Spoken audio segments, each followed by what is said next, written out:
Allez, salut tout le monde et bienvenue dans une toute nouvelle review sur la chaîne des rebuts du catch en version vidéo et en version audio sur toutes les plateformes de podcast. Je suis Cody McLeod et aujourd'hui je suis très heureux de vous retrouver pour la review de AEW Double or Nothing. Et je suis bien sûr accompagné de Max. Salut Max, ça va? Salut Cody, ça va, impeccable. Ouais. On va parler d'un bon pay-per-view. Ouais, ça va, c'était pas trop mal, pas trop mal. Ça passe. ça passe. On aurait pu parler de WWE Raw ce soir, mais bon, on a préféré quand même parler de All Elite. Bon, peut-être pour la semaine prochaine, hein, peut-être qu'on fera une review de Raw. C'est bizarre. C'est à moi que tu parles. Ouais. Et notre invité pour cette review, quelqu'un qu'on connaît bien sur la chaîne, parce qu'il est déjà venu, je crois que c'était lors d'un hebdo, si je dis pas de bêtises. C'est Jack Jones. Salut Jack Jones, ça va? Bonsoir les amis, comment ça gazouille? Bah, ça gazouille, ça fait plaisir. Bah ouais, ça fait plaisir de t'avoir dans l'émission. Mais moi aussi ça me fait plaisir, d'ailleurs je tiens à signaler que le choix entre Raw et Double or Nothing a été très compliqué, hein. On a dû faire une réunion au sommet, on a dû réunir tous les chefs d'état, ça a été extrêmement compliqué de choisir. Ouais, il y a eu des pour et des contre, AEW et Raw, d'un côté en fait. Ouais, voilà, donc on va parler de All Elite Double or Nothing, c'était donc dans la nuit de dimanche à lundi, et c'était une salle comble. C'est quoi déjà le nom de la salle? Tu me l'as pas mis si je dis pas de bêtises? Non, tu l'as pas mis. Je sais plus c'est quoi le nom de la salle, j'ai oublié. Le Dallas Place? Non, un truc comme ça. Ouais, c'est Daily's Place. Daily's Place, voilà. Donc c'était une salle comble pour le Daily's Place, c'est le retour du public en full, en capacité complète, on va dire. Donc ça faisait plaisir déjà, avant de parler du show en lui-même, Jack Jones, qu'est-ce que tu en as pensé du retour du public? Ça fait plaisir, enfin non, bien complet quoi, pas comme un WrestleMania qui était à je sais pas, à moitié. Un tiers, je crois. Un tiers, ouais, peut-être. Ah bah bien sûr ça fait plaisir, d'autant que c'est là qu'on se rend compte en fait que le catch est probablement l'une des disciplines au monde où l'interaction avec le public est certainement l'une des plus importantes, quoi. Ouais. Après, je pense que le public est important globalement dans pas mal de domaines, hein, que ce soit dans le sport ou dans le sport. Dans le foot, on l'a bien vu. Pour la Ligue des Champions, je sais pas si tu as regardé la finale, mais ça changeait tout, je trouve. Mais il y a vraiment des spécificités dans le catch qui font que l'interaction avec le public c'est quelque chose de fondamental, ouais, vraiment. Et pareil oui, forcément. Ouais. Forcément un vrai plaisir, un vrai plaisir. J'imagine. Voilà. Et pareil pour toi Max? Ouais, bien sûr, quel plaisir, forcément. Déjà, le dynamite d'avant, où il y avait un peu de personnes, on était contents, mais là, c'était encore mieux, quoi. Ouais. Moi j'ai regardé le show en anglais. Je sais que toi Max t'as regardé une partie en français puis après en anglais avec moi parce que moi je suis tellement. Alors le travail de Norbert Feuillant et Alain Mistrangelo est plutôt très très bon. C'est voilà que j'ai vu Sturi qui l'a dit, mais je suis assez d'accord avec lui sur le fait que au niveau play-by-play, je pense que Norbert est l'un des meilleurs en France, si c'est pas le meilleur. Christophe Ajus se place quand même là, mais Norbert Feuillant est soit au même niveau, soit pas très loin derrière, clairement. Et donc nous on a regardé en anglais, mais voilà, la version française elle est très bien. Je peux que vous conseiller d'aller soit le suivre à nouveau sur Toonami quand ça va être rediffusé samedi prochain, ou soit de l'acheter sur fit.tv parce que clairement ils font du bon taf. Toi Jack Jones, tu l'as vu en anglais? Alors je l'ai vu en anglais effectivement pour une raison très simple, c'est que je suis une énorme radasse, un énorme radin, que je n'ai pas acheté le pay-per-view. Aïe, la piraterie de retour. Oui, ça, je suis un rebelle, moi, je suis. Ouais. Je suis le CM Punk, le service. Je suis un vrai rebelle, moi, il n'y a rien à faire. Voilà. Mais bon, j'imagine que tu seras d'accord avec ce que je viens de dire quand même sur Norbert Feuillant et Alain Mistrangelo. Ah oui, ça, de toute façon, Norbert et Alain sont un formidable binôme de commentateurs, en plus d'être deux personnes absolument adorables, toujours formidables sur les réseaux sociaux, toujours à répondre. D'ailleurs, si jamais ils passent par la vidéo plus tard, peut-être. Je leur fais un petit coucou. Bah peut-être, et bah voilà, le coucou est fait. Donc on va parler directement du buy-in. Est-ce que tu l'as vu, Jack Jones? Oui, j'ai vu le buy-in. Ok, donc le buy-in c'était pour le titre NWA World Women's Title Match, pour le titre NWA. C'était donc la championne Serena Deeb contre Rio. C'était une victoire de Serena Deeb en 14 minutes 05. Victoire logique on va dire et attendue de Serena Deeb qui garde son titre NWA. Mais Max, je pense qu'on est assez d'accord pour dire que c'était quand même plutôt un bon match. Clairement. Serena Deeb, vraiment, je me demande si c'est pas la meilleure catcheuse qui catch actuellement à AEW. Honnêtement, ouais. C'est vrai. C'est vrai. Je la trouve vraiment, même ça. Enfin, même physiquement, elle s'est fait vraiment un physique et tout. Elle est très très douée sur le ring. Elle est très propre dans ses mouvements. Ouais. Comparé, on reviendra sur le match féminin de All Elite qui était pour nous, on dira pas un désastre, mais il y a plein de trucs qui allaient pas. Parce qu'un désastre, c'est un peu un mot un peu trop abusé, je pense. Mais ouais, nous, on a vu, un peu bizarrement, on a vu le buy-in après avoir vu le show. Donc on a vu une différence vraiment entre le match All Elite et celui-là. Et celui-là il était bien plus propre, quoi. C'est clair, c'était vraiment très très propre. Hein. Mais par contre, Rio s'est fait défoncer tout le match. S'est fait plier en main, plier. Allez souple, hein, parce qu'elle s'est fait plier dans tous les sens. Hein. Ouais, c'est clair, c'est clair. Mais non, c'était un bon match. Ouais, c'était un bon match, pas grand chose à dire de plus, hein. Jack Jones. C'était un vrai bon match, d'abord par rapport au public. Cette année, ça fait 30 ans que je regarde du catch. Je crois qu'en 30 ans de visionnage, j'ai jamais vu une foule aussi chaude dans un kick-off, enfin dans l'équivalent d'un kick-off, dans un buy-in.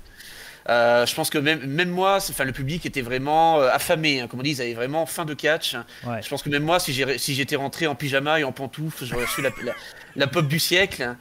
C'était assez formidable. Puis oh, peut-être aussi, moi je pense. Ouais. Pyjama, peut-être, les pantoufles, je sais pas. Et puis le combat en lui-même, le combat était très bon. Ce que j'ai aimé, c'est que c'était un combat qui était quand même dans un style assez propre, assez sobre. C'était un match pour le titre NWA et je trouvais que le match était plus proche de ce qui se fait à la NWA qu'à la All Elite Wrestling, c'est-à-dire qu'ils sont moins partis dans le côté un peu spectaculaire. Ce genre de truc, c'était vraiment très propre, très sobre, avec un beau crescendo et une bonne construction. Ouais, j'ai vraiment bien aimé ce combat, ouais, vraiment. Ok, ouais, bon, nous, enfin pour moi, je crois que Max est comme moi, on a mis 3,5 sur 5 en casquette. Donc voilà. Ouais, je mettrais 3 casquettes et demie, voilà, je prends mes ciseaux, je coupe une casquette en deux. Et tu mets une visière en plus, quoi. Voilà. Voilà, une visière, voilà, 3 casquettes et demie, pareil. Bon, bah, impeccable. Non, mais voilà, c'était vraiment un bon match et on y reviendra. Nous, on sait pas ce que Jack Jones a pensé du match féminin de la main card, mais voilà, pour nous, il y a clairement une différence par rapport aux deux matchs. Donc on va parler donc de la main card avec le premier match, avec l'opener du show. Et j'ai fait n'importe quoi dans quelque chose qu'il faut que je modifie vite fait. Voilà. Ça devrait le faire. Je suis désolé, je le fais un peu à l'arrache, mais je sais pas pourquoi ça fait ça. C'est pas ça, c'est ça, voilà. Je m'excuse. Donc, du coup, on va parler de l'opener. C'était Hangman Page contre Brian Cage. Donc, à ne pas confondre Hangman Cage et Brian Page. Hein, attention, faites attention. Ah, j'ai fait n'importe quoi encore, je m'en excuse. Il y a le Discord sur les photos. C'est n'importe quoi, je suis dégueulasse. C'est pas grave. Donc voilà, donc l'opener du match. Pour les premiers matchs, moi, j'ai rien noté. Personnellement, je sais que Max, toi, t'as noté un peu de choses pour l'opener. Un petit peu, mais pas de play-by-play, rien. Ouais, non, mais vas-y, juste mon ressenti. Donne ton avis et puis j'enchaînerai après. Bah, mon avis, c'est que déjà, comme tu l'avais pensé, si vous avez regardé la preview, c'était le bon opener, je pense. Ouais. C'était le bon match pour démarrer le show et Adam Page est souvent en opener d'ailleurs et ça marche plutôt bien à chaque fois. Il a eu une bonne pop. C'est ça, c'est surtout quelqu'un de très populaire donc pour commencer un show c'est parfait. Ouais. Ça a bien marché, une bonne pop. Brian Cage a été intéressant aussi. C'était un match qui était vraiment cool. Je trouve que Adam Page a été plutôt mis en avant dans le match, assez bien mis en avant en tout cas. Je dirais que c'est un 60-40 à peu près le match. Ouais. Une petite domination de Page mais pas totalement, pardon, mais un 60-40, pas un 50-50. Par contre, la fin qui est pas totalement clean. Ouais, c'est là pour protéger Brian Cage. C'est pour protéger Brian Cage, mais. Encore, je vais pas dire que je l'avais dit, mais. Le principe, c'est de monter Hangman Page pour moi, donc. Ah oui, non, mais. C'est un petit peu dommage du coup, parce que c'est pas clean. C'est-à-dire, il y a eu une distraction en tout cas, qui a permis de faire son finish. Et de gagner le combat, donc ça me gêne un petit peu pour Hangman Page, quoi. Ouais, avec la buckshot, Lariat, effectivement, mais après c'était là aussi pour entre guillemets commencer ce que je pensais aussi pour le coup, c'était la séparation plus ou moins, on sentait depuis un moment que Brian Cage commençait à être un peu vénère entre Ricky Starks, Hawk et puis Taz, donc voilà, on sentait un peu une séparation, je pense qu'ils vont partir là-dessus. Oui, et j'espère vraiment voir pourquoi pas un Brian Cage contre Ricky Starks dans le futur. Je sais pas quand est-ce qu'il sera. Je sais pas quand il sera. Ouais. Parce qu'il le montrait d'ailleurs, tu peux pas me taper, il m'a le coup. Ouais, c'est clair. Il m'a le coup. Non, mais ça, en vrai, Ricky Starks, Brian Ketch, ça pourrait être pas mal. Oui, Ricky Starks est un bon catcher. Ouais. Non, mais c'était un très bon opener, bien un peu rapide. Ça commençait directement et c'était bien cool. Il y a des gros spots d'entrée de jeu. Ça te met dans l'ambiance, quoi. C'est un pur match sur l'élite où ça spot et ça nirfole pas mal, etc. C'était très rythmé pour commencer. Et pour commencer une carte, clairement, c'est parfait. 12 minutes, pour moi, c'est pas trop long. Donc voilà. Donc c'était très bien pour moi. J'ai mis une belle grosse note de 4 sur 5 en casquette. Ouais, j'ai mis 3,5. Je suis plus bas que toi sur ce match. Moi, j'ai adoré. J'ai bien aimé, mais... Ouais. Moi, après, moi j'aime bien Brian Ketch. Je sais que toi t'as un peu plus de mal. C'est pas dans mes catcheurs préférés effectivement, mais il est pas mauvais. J'ai bien aimé quand il a essayé de faire le finish de Page. C'était marrant. Qu'il a raté bien entendu. Mais c'était assez marrant et tu vois qu'il est quand même très très agile et c'est vrai que pour un gars de un catcheur de son gabarit, c'est impressionnant par moment. Ouais. On y reviendra tout à l'heure, mais il y a un autre grand gabarit aussi qui fait des moonsaults et ce genre de move du côté de sur l'élite. Jack Jones. Ouais, c'est Sting. Je parle de Sting, bien entendu. Jack Jones, est-ce que tu es du même avis de nous sur l'opener, pardon. Écoutez, moi je vais être très direct. Pour moi, c'est l'opener parfait. Voilà, pour moi, c'est vraiment comme ça que l'on doit ouvrir un show. C'est-à-dire, je sais, camarade Cody, qu'on a un peu la même conception d'un opener. Un opener, il faut que ça soit court et nerveux. Là, en l'occurrence, ils ont démarré tout de suite. C'était un peu un booking à la manière de Paul Heyman. C'est-à-dire, ils se sont rentrés dans l'art tout de suite. Il n'y a pas eu de crescendo. Je trouve que les deux styles se sont bien mélangés. Brian Cage, j'ai parfois quelques soucis avec lui, mais ça c'est mon côté old school. Moi j'estime qu'un catcheur qui a la chance, j'irais la chance d'avoir un tel gabarit, d'avoir une telle shape, ça me dérange un petit peu quand je le vois faire des moonsaults, quand je le vois faire des mouvements un petit peu de cruiserweight. Moi je suis peut-être un petit peu plus old school, j'estime qu'un catcheur comme ça doit être peut-être légèrement plus basique dans sa manière de catcher. Après oui, le combat était formidable, voilà, pas une minute de temps mort, j'ai adoré la construction. J'ai bien aimé les petites allusions comme ça à la WWE version Attitude Era, début des années 2000 avec les finishers volés, quand ils se sont volés leurs finishers. Et également, alors je vais jouer un petit peu les artistes, les Vincent Van Gogh du catch. Attendez, je regarde mon oreille, oui mon oreille est toujours là. Cette chance-là. Mais à un moment donné, il y avait un coucher de soleil durant le combat. Au niveau visuel, ça rendait, ça faisait beau, quoi. Voilà, je trouve vraiment que ce combat a été touché par la grâce. Et moi, je mets 4 casquettes, quoi. Vraiment. Ok, t'es comme moi. C'est comme ça que l'on doit démarrer un show. Bon, voilà, le combat parfait pour chauffer une foule qui était déjà chaude. Donc voilà, c'était. C'est clair. C'était nickel. Ouais, ok, bah on est assez d'accord en règle générale. Max est à peu près du même avec nous.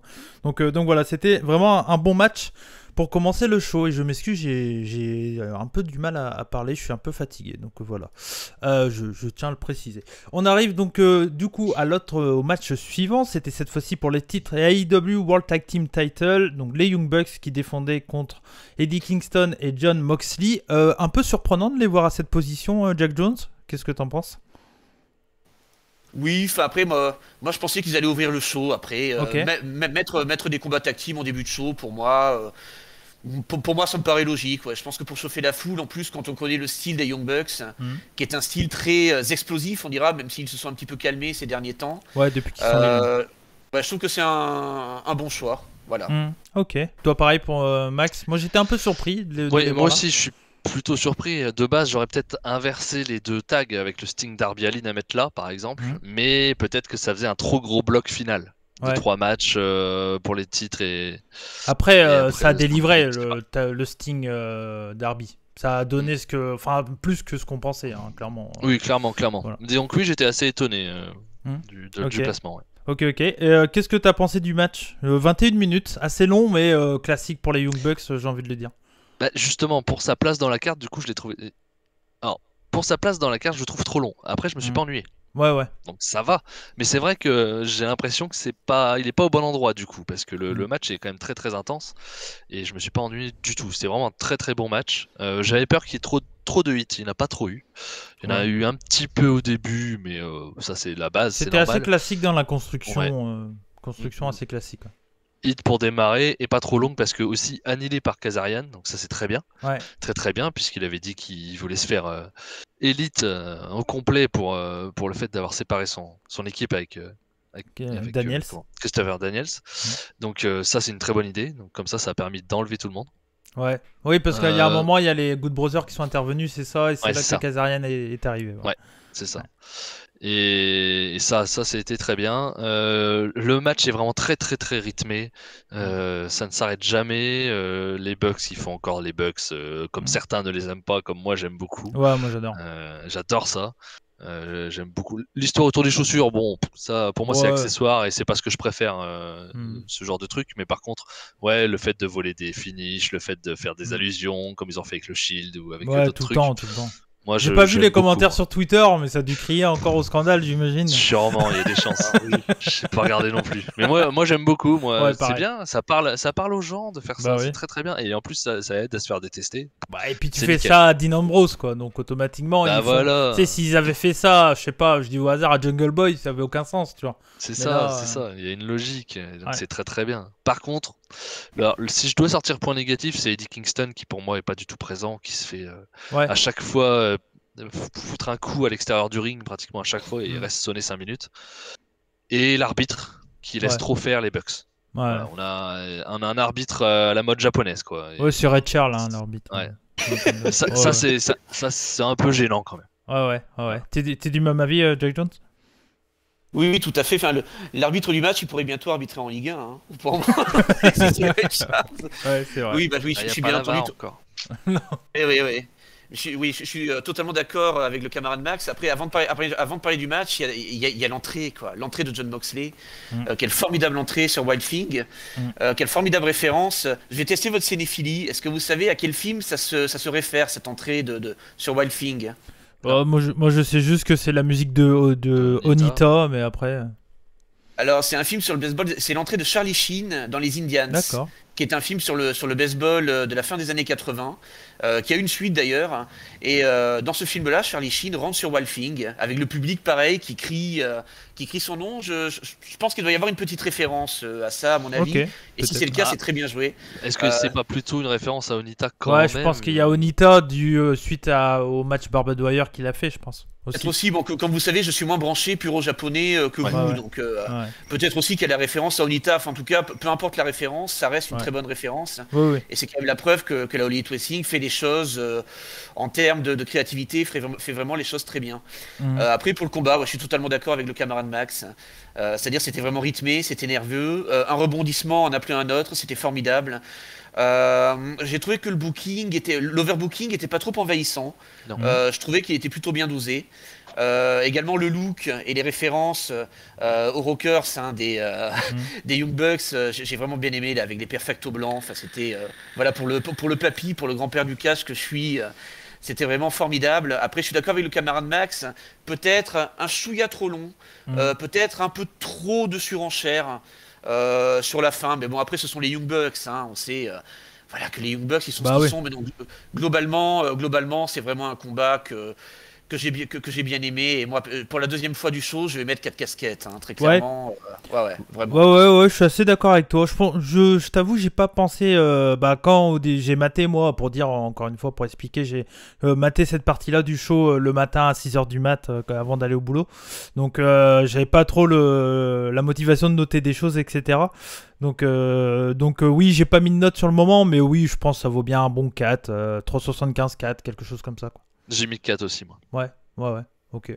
Ouais, je suis d'accord avec vous. Et juste pour info, il y a aussi les Young Bucks qui répondent à chaque show à Seth Rollins avec les vestes.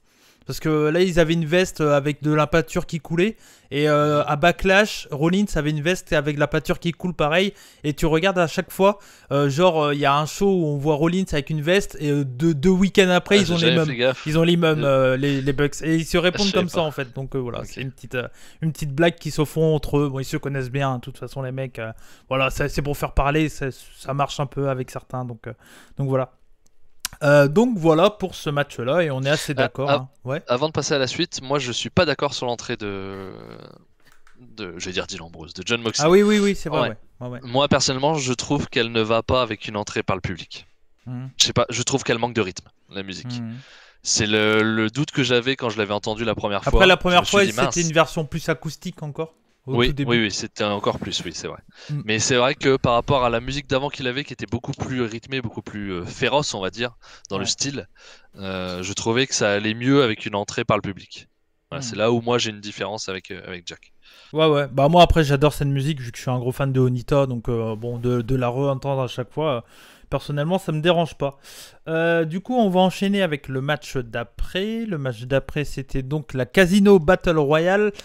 Donc avec le Joker, hein, voilà, le participant mystère en fin de Battle Royale, c'était toute la question. Nous on avait mis plusieurs noms qu'on y croyait plus ou moins, voilà, mais il y a un qu'on n'y a pas pensé et pour le coup on aurait dû y penser quand même, je pense. C'était Lio Rush qui est arrivé en dernier. Donc voilà, belle surprise et en même temps, est-ce que c'est une grosse surprise? Je sais pas. T'en penses quoi, toi, Max? Je vais dire oui quand même, parce que comme j'avais pas pensé à son nom dans les possibles, moi ça m'a surpris. Ça m'a surpris. Après, quand il réfléchit, c'est pas surprenant, mais ils m'ont eu quand même, puisque j'y ai pas pensé avant. Ouais. Et qu'est-ce que tu penses de sa venue chez All Elite, du coup? À voir ce qu'ils en font. Ah, excusez-moi, je croyais que tu m'avais. Non. Vas-y, à voir ce qu'ils en font exactement. Là, ça a l'air de partir sur Matardi, on verra bien. Ouais. Matardi, il prend tous les nouveaux. À chaque fois, dès qu'il y a un nouveau, c'est Matardi.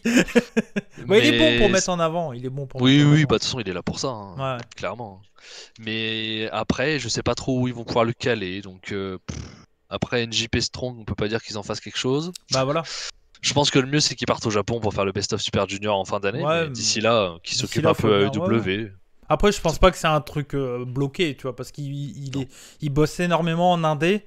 Lio Rush actuellement, que ce soit chez Game Changer, est en plein d'autres promotions. Donc je pense qu'il restera en indé. Là, je pense qu'il est venu.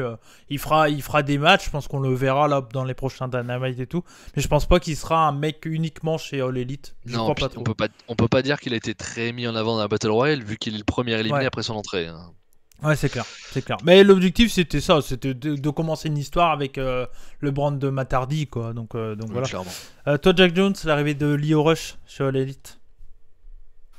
Moi, disons, le Lio Rush, je m'attendais pas à grand chose. Il n'y a pas eu un énorme teasing de la part de la All Elite Wrestling.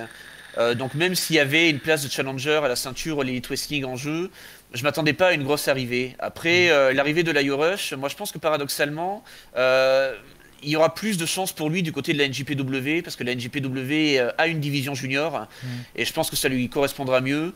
Par rapport à la All Elite Wrestling, tu sais, quand il y a un mercato en football, actuellement il y a le mercato en foot, quand il y a un joueur de recruter, c'est à des joueurs dont on dit qu'ils vont amener une vraie valeur ajoutée à un effectif, et t'en as d'autres, on dit finalement c'est un joueur de plus dans l'effectif, quoi.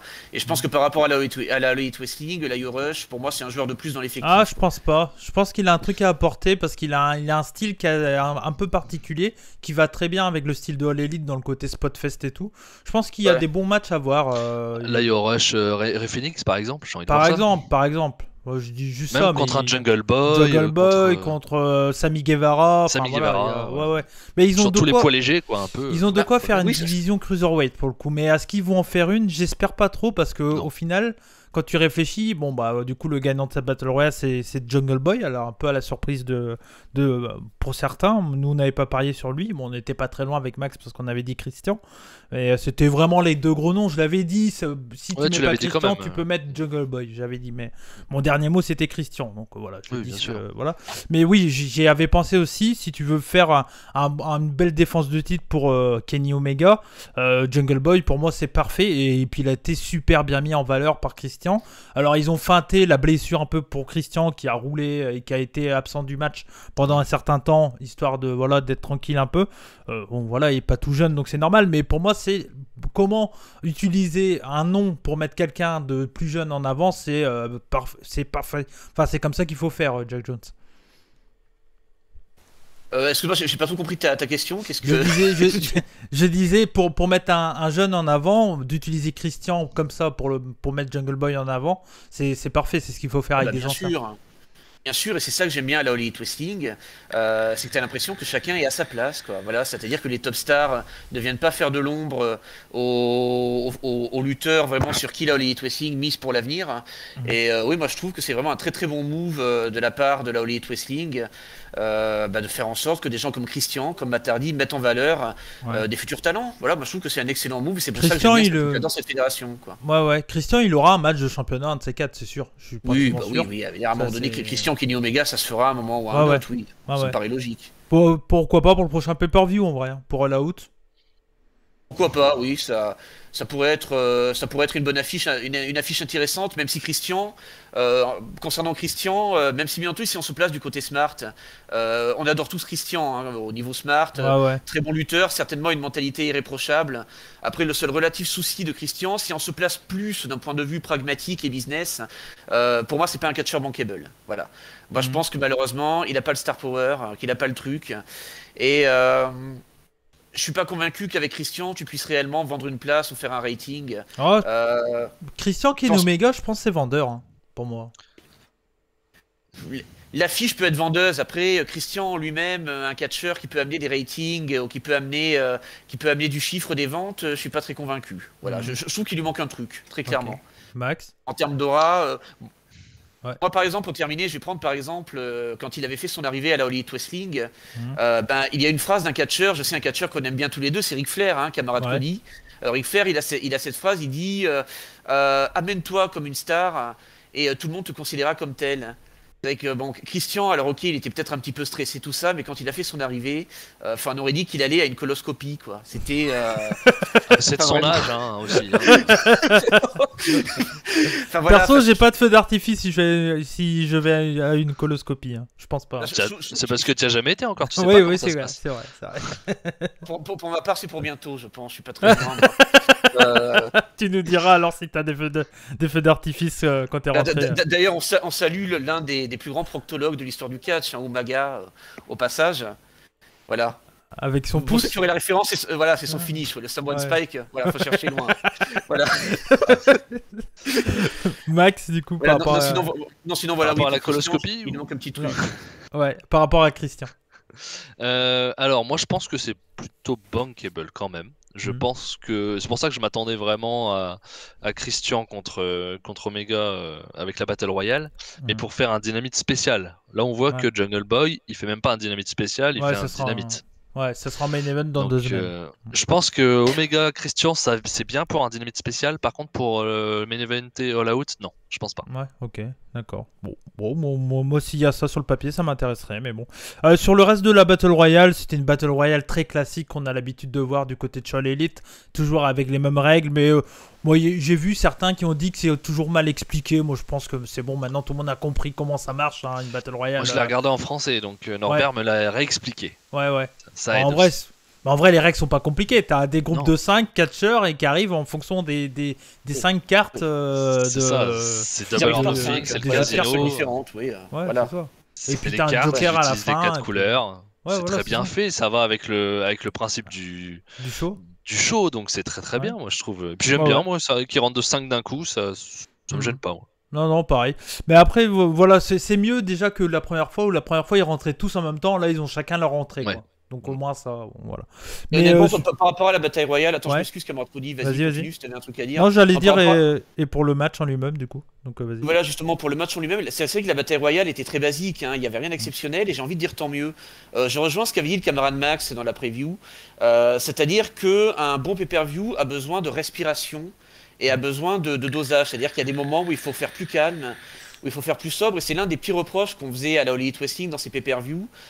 C'est que parfois la All Elite Wrestling avait un peu trop tendance dans tous ses matchs à partir dans les pics, à faire des matchs un petit peu longs, et ça manquait un petit peu de respiration. Je trouve que là justement le fait de donner une respiration à ce show, ça a été plutôt un bon move, et même si la bataille royale avait rien d'exceptionnel, hein, mis à part, j'ai bien aimé le mouvement de pole dance de Jungle Boy autour du poteau là, à la fin du match. C'était pas mal ça. La fin de combat et dans les Battle Royale sont toujours bien, hein. Le Jungle Boy avec contre Silver et il y a contre Pac, je crois que c'était pour la Battle Royale Tag Team, là c'était génial. Et encore une fois, cette fin avec Christian et Jungle Boy était bien cool, quoi. Voilà, mais justement le fait qu'ils aient fait une bataille royale assez sobre et quelque part assez calme par rapport au dosage du show, par rapport aux respirations qu'il faut dans un show, j'ai trouvé ça plutôt pas mal, dans la construction. Ouais. Bon, après, voilà. Je sais pas s'il y a un catcheur qui vous a marqué un peu. Moi, personnellement, je retiendrai un peu la pop de Evil Uno. Qui était incroyable quand on voit comment il avait commencé du côté de All Elite, où il est arrivé totalement no-name avec Stu Grayson, et là maintenant c'est des stars, hein. Le Dark Order, dès qu'il débarque, ça a une grosse pop, quoi. Donc, il est blessé d'ailleurs, Stu Grayson, parce qu'il était pas là. Ouais, je sais pas. Je me rappelle plus. Je pense, je sais pas pourquoi. Lui il était là et pas Stu Grayson, je sais pas. Moi, j'ai personne que je ressortirais comme ça, à part Christian et Jungle Boy, mais parce que c'est les finalistes, c'est normal. Par contre, peut-être petite déception, c'est pour Penta, je trouve, qui a été éliminé vraiment très très vite. Bon, par Jungle Boy, par contre, donc c'est aussi un gros fait pour Jungle Boy, c'est plutôt cool. Mais bon, peut-être un petit peu Penta, c'est peut-être l'un des moins bien bookés hein, sur l'élite. Penta. Ils méritent mieux quand même. Ils ont eu leur feud au début marquante avec les Young Bucks et tout, mais après derrière, ils n'ont pas fait grand chose quoi. Son tour viendra. Ouais. J'espère que son tour viendra. Ouais. J'espère que c'est reculé pour mieux sauter pour lui. Ouais. Je pense qu'à un moment donné, le Pentagon, ça va venir. Moi, j'y crois sincèrement. Des gars comme Pentagon ou Phoenix, qui en plus sont des stars au Mexique. Voilà, je pense qu'il y a beaucoup d'éléments qui font qu'à un moment donné, ils vont être mis en valeur. Ça, j'y crois à fond. Ouais. Et on a appris un peu plus tard que Penta et Pac auront un match, parce que bon, Pac perd le match. Et on a appris que Penta et Pac auront un match contre les Young Bucks pour les titres. Ça fait pas de sens là pour le coup. Non, ça c'est. Non, c'est pas pour les titres. C'est pas pour les titres. Ah d'accord, ok. D'accord, j'ai cru que c'était pour les titres. Okay. Bah moi aussi, mais en fait j'ai revu et c'est juste écrit les champions. D'accord. Machin vont rencontrer machin. C'est pas écrit pour les titres. Mais malgré tout. Ça sort quand même. Pac vient de perdre à peine. Et... Ouais. Je sais pas. Après c'est un match tag normal, donc ok, ça me va. Parce que au début j'ai cru que c'était pour les titres. Je dis ça fait pas de sens par rapport au classement qui commence à bien mettre en place quoi. Là c'est bon, je trouve que ça commence à bien rentrer et je trouvais que ça faisait pas de sens. Donc ok. En tout cas, sur l'affiche qu'ils ont mis, ce n'est pas écrit pour les titres. Attention. Mais je pense pas. Non, ouais, Jack Jones. Pour moi, les classements à la All Elite Wrestling font partie des relatifs points faibles. J'ai un peu de mal à voir l'intérêt, pour être très franc. Très bien, j'ai un peu de mal à voir les classements. Enfin, je sais pas. Je trouve que ça amène des contraintes un peu au niveau du booking. Je pense que s'ils enlevaient ce classement, ça amènerait un peu plus de liberté au niveau du booking. Ça simplifierait énormément les choses, je pense. Ouais, peut-être. Mais après, moi, je trouve qu'ils se démerdent pas trop mal. Enfin, je trouve que ça va, quoi. Ça me dérange pas plus que ça. L'un des trucs compliqués, je trouve, dans leur classement, c'est que déjà le TNT et le champion du monde, c'est le même. C'est-à-dire, à quel moment ça marche pour le TNT alors? Tu vois pas le classement, comment il fonctionne pour le TNT déjà. Pour le poids lourd, ok, ils en jouent, mais pour le TNT, tu comprends pas. Mais moi, je trouve que ça a été peut-être un problème au début de la fédération. Je trouve comme a dit Cody, je trouve qu'il le manie mieux maintenant. Ce qu'ils ont fait notamment avec Adam Page pour le faire perdre contre Cage pour qu'il puisse avoir une défaite et ne pas être aspirant numéro 1, comme ça après tu le refais gagner en pay-per-view, ça a plutôt bien fonctionné, je trouve. À ce niveau-là, oui, effectivement. Et on parlait, oui, ça peut aussi partir pour Hangman Page contre Kenny Omega pour All Out. Ça paraît... S'ils veulent faire perdre Omega, oui. Après, s'ils veulent pas le faire perdre, ils vont faire patienter Page autrement. Moi, dans mon esprit, c'est vraiment, il y a une forme de logique et de cohérence. Mais bon, je crois en AEW à ce niveau-là. Normalement, c'est clairement Page qui doit détrôner Omega, quoi, au niveau de la ceinture Elite Wrestling. Pour moi, ça doit être booké dans la tête des officiels pendant peut-être 2 ans. C'est Omega jusqu'à quand, je ne sais pas. Mais Page lui prend pour après aller MJF dans 1 an et demi peut-être. Et là, qui devient champion MJF. Et après MJF, Jungle Boy. Voilà. Ouais, non, mais totalement. Et après, -1. Non, là, on est trop loin. Ah là, ça, c'est dans 15 ans, ouais. Du coup, le match d'après, c'était Anthony Ogogo contre Cody Rhodes dans le match États-Unis contre la Grande-Bretagne. Voilà, c'était clairement ça le match. Je vois là sur Catch Match, il y a 163 votes. Et le match a été noté 4-13. Alors, pour être honnête, clairement, moi je trouve pas que le match est nul. Je trouve clairement pas qu'il mérite une note comme 4-13. Clairement, s'il a cette note-là, c'est parce qu'il y a beaucoup de haters de Cody. Et du coup, vu que c'est un peu des concons, les mecs qui profitent et ils vont noter le match sur Catch Match en disant j'ai mis 0 à... Enfin bon, ça les fait rire. Mais parce que le match en lui-même, franchement, c'est un match de Cody Rhodes. Tout le monde le dit, c'est Monsieur 3 étoiles et demi. Et face à Anthony Ogogo qui fait plus ou moins ses débuts dans un ring, tu t'attends pas non plus à un match extraordinaire. Donc le match en lui-même, je l'ai pas trouvé incroyable, tu vois, mais j'ai trouvé que derrière cette Battle Royale, c'est plutôt bien passé. Ça n'a pas duré non plus 15 ans, ça a duré 10 minutes 32. Donc voilà, j'ai trouvé ça plutôt pas mal. Alors il y a certains trucs qui m'ont dérangé quand même, mais voilà, dans l'idée, Cody lui il essaye de bosser les bras de Ogogo, ce qui est logique parce qu'il est dangereux avec ses coups de poing, et Ogogo lui il bosse tout ce qui est ventre de Cody en mettant des coups de poing, etc. Donc c'est du très classique, ça m'a pas choqué spécialement. Il y a du sang mais c'est pas voulu. clairement, parce que vu la fin du show, tout ça, on sait qu'ils essayent, enfin, moi j'ai l'impression vraiment qu'ils essayent de se calmer un peu sur le sang, et là clairement c'est une blessure un peu con, c'est l'arcade, et comme je l'ai dit à Max, on sait que les boxeurs, ils ont l'arcade souvent fragile, donc il suffit qu'ils soient cognés un peu bizarrement, et ça a saigné direct, donc voilà, c'était clairement pas voulu le Blade, enfin en tout cas pour moi, je suis pas dans les vestiaires, mais j'ai pas l'impression que c'était voulu, et voilà, moi j'ai trouvé ça plutôt pas mal. Ogogo qui a clairement les mêmes moves que Kurt Angle, le Angle Slam, les German, etc. Enfin voilà, ça y ressemble beaucoup, surtout avec le côté olympique et tout. Moi je trouve qu'il y a un truc à faire avec Ogogo. Je suis pas persuadé que ça va se terminer là. Je vois bien Ogogo reprendre sa revanche un peu plus tard. Voilà, c'est une victoire de Cody Rhodes. Ça me surprend un peu parce que dans mon idée c'était là pour mettre en avant Ogogo, mais après c'est aussi logique que Ogogo perd parce qu'Ogogo débute sa carrière et que Cody c'est un vieux roublard et tout ça. Donc moi je pense pas que ça va se terminer là-dessus. Si ça se termine c'est un peu dommage, mais Ogogo je le vois bien reprendre sa revanche un jour ou l'autre. Il est jeune et il commence sa carrière quoi. J'ai pas de soucis là-dessus, ça me dérange pas. Je mets 3,5 casquettes pour moi. Jack Jones. Ben, je suis d'accord avec toi sur le match. Après, avant de parler du match, pour moi, il y a deux éléments qui ont fait que les gens n'ont pas apprécié. Déjà, je pense qu'il y a la storyline. Déjà, on a amené la storyline sur un terrain, je vais dire, un peu politique et social. Moi, je vais être très clair. Pour moi, j'estime qu'il faut un peu se détendre du slip à ce niveau-là. Il faut vraiment prendre ça au 40e degré. Bah oui, c'est du catch, hein. Voilà, exactement. Je veux dire. Déjà, bon, je suis pas un spécialiste en géopolitique. Le fait que ça soit entre les États-Unis et l'Angleterre, bon, je vois pas assez à l'époque. Je me rappelle que pour WrestleMania 32, je me rappelle que Senna et Rousseff nous avaient joué la guerre froide avec 15 ans de retard. Ça n'avait pas posé véritablement de problème autour du titre US. Concernant Cody Rhodes, attends, je me rappelle plus ce que je veux dire.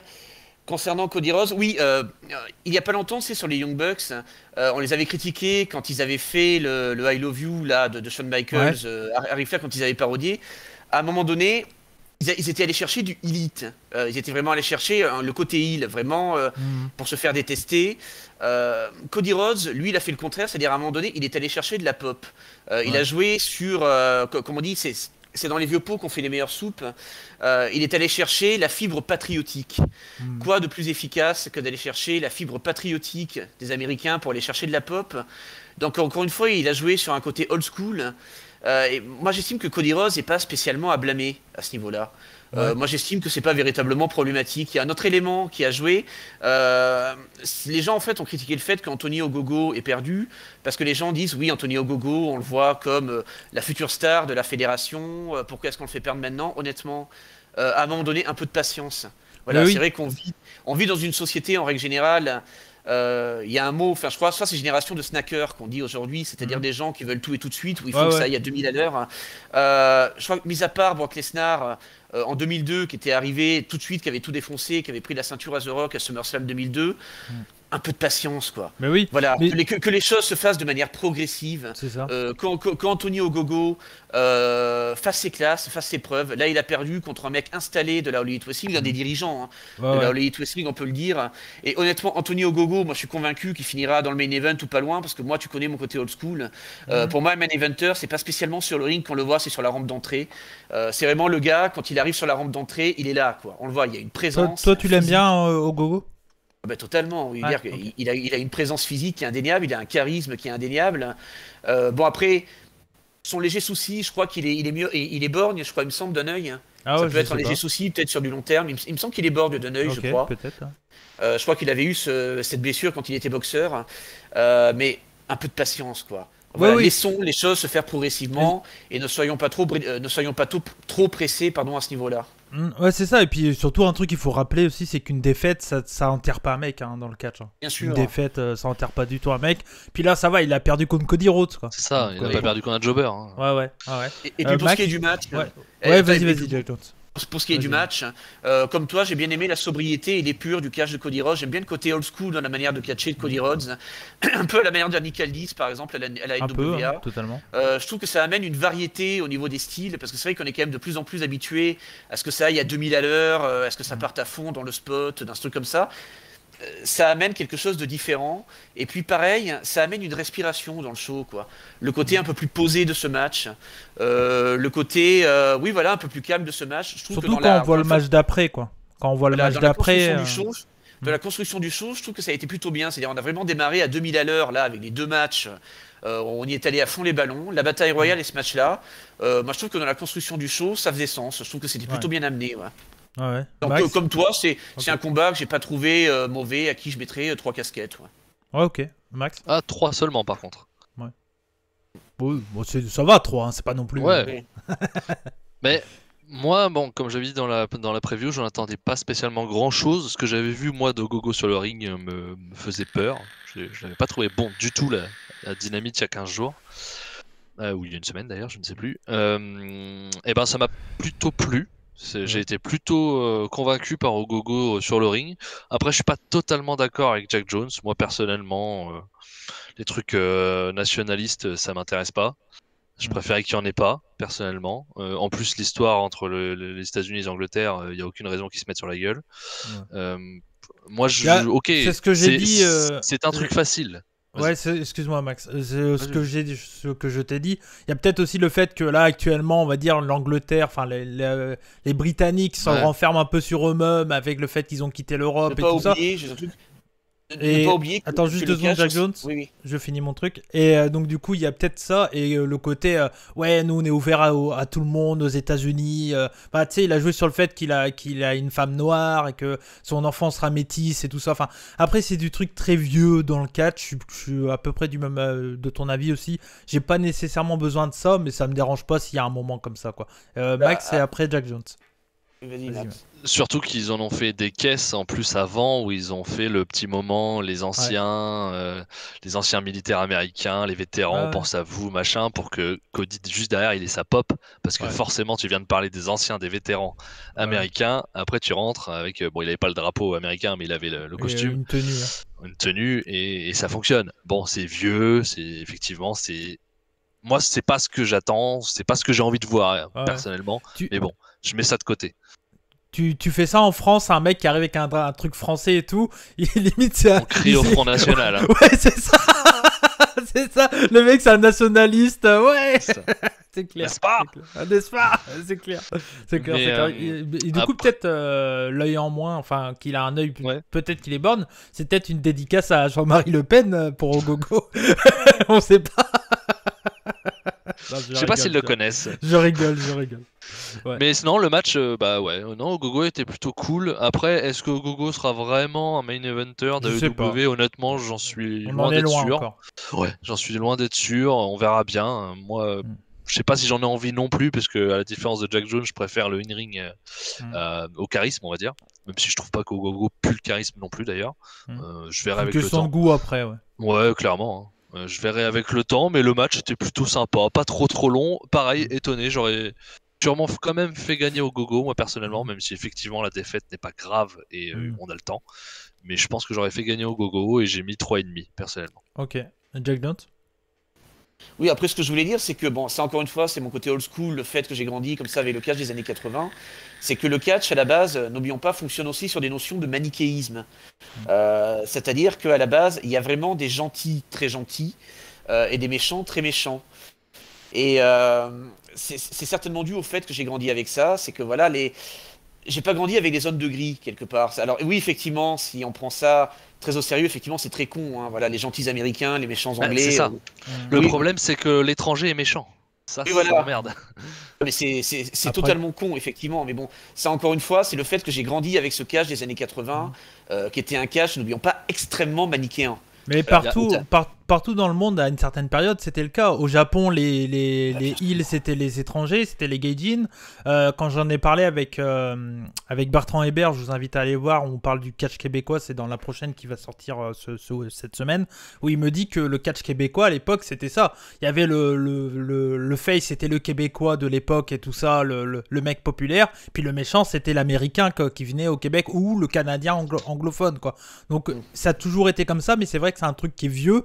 Je pense pas qu'il y ait besoin de ça dans le catch actuel, mais bon après. Et je pense que la vie de tous les jours aussi des gens depuis les années 80 a changé. Et maintenant il y a une ouverture sur le monde qu'on a plus et qu'il faut aussi amener dans le catch. C'est-à-dire que moi je trouve ça énervant que l'étranger soit méchant, tu vois. On n'arrive jamais en disant tiens, lui il est tel pays, Et du coup, c'est un gentil parce qu'il est de ce pays-là. Non, c'est un méchant parce qu'il est d'un autre pays. Mais tu vois, au Japon, ils ont changé ça. Il n'y a plus oui, ce côté. Ça, ils ont changé. Totalement. Donc, mais bon, bah, après, de temps en temps. Puis venant de Cody Rhodes, il avait pris le surnom de son père et tout ça. Donc voilà, bon. C'était un moment, j'imagine que les fans de Cody Rhodes ont dû être contents, quoi. En vrai, c'est pas. Bon. Ok, est-ce que vous avez un mot à dire en plus là-dessus ou on passe au match d'après? C'est bon. Non, c'est bon. Ok, donc le match d'après c'était le match pour le titre TNT et c'était donc Miro qui défendait son titre, c'était sa deuxième défense pour le titre contre Lance Archer. Lance Archer qui n'était pas accompagné au début de Jake the Snake Roberts parce que en gros ils ont expliqué ça au début un peu dans le sens que Miro avait attaqué Jake lors du FanFest qui avait eu le jour avant et donc du coup en gros il disait que bon voilà il était pas là ce soir. En fait c'était aussi pour nous teaser peut-être un truc qui allait se passer dans le combat. Le match, je suis assez content du combat, je m'attendais pas non plus à grand chose parce que c'était pas un match qui, pour moi c'était cousu de fil blanc que Miro allait garder le titre, donc j'avais pas trop de suspense dans ce match là. Après voilà, le match est cool, ça se met bien dans la gueule, il y a un léger botch au début ou sur le premier topé où Lance Archer se prend les pieds dans les cordes, il tombe un peu bizarre, mais hormis ça il n'y a pas eu de problème après dans le combat, c'est assez violent, ça se met bien dans la gueule, c'est plutôt bien rythmé, c'est une bonne bagarre.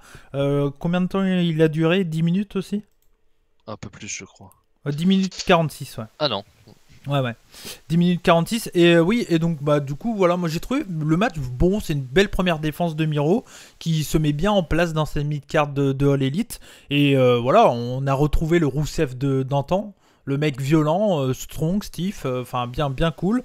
Et ça va être intéressant de voir la suite pour lui. Et puis moi je suis bien content de cette victoire.